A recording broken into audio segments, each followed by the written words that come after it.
aby títo novomanželia boli v živote šťastní a spoločným úsilím získali večné šťastie.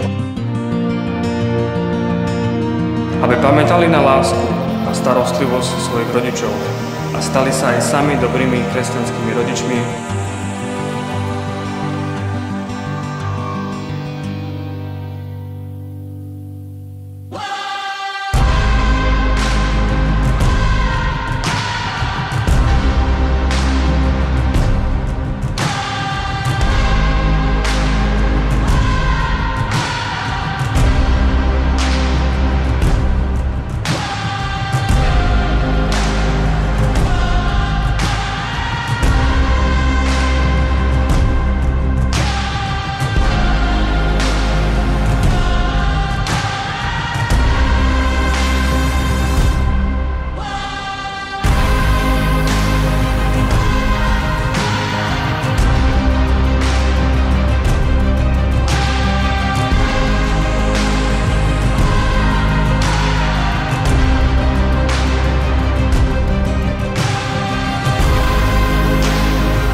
Ja, Roman, beriem si teba, Simona, za manželku. A sľubujem pred všemohúcim Bohom, že ti budem vernou manželkou.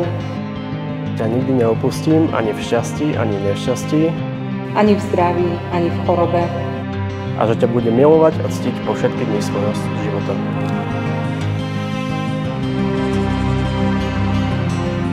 Láska je trpezlivá, láska je dobrotivá.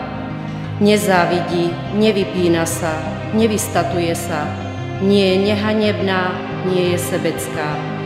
Nerozčuľuje sa, nemyslí na zlé, neteší sa z neprávosti, ale raduje sa z pravdy. Všetko znáša, všetko verí, všetko dúfa, všetko vydrží. Láska nikdy nezanikne.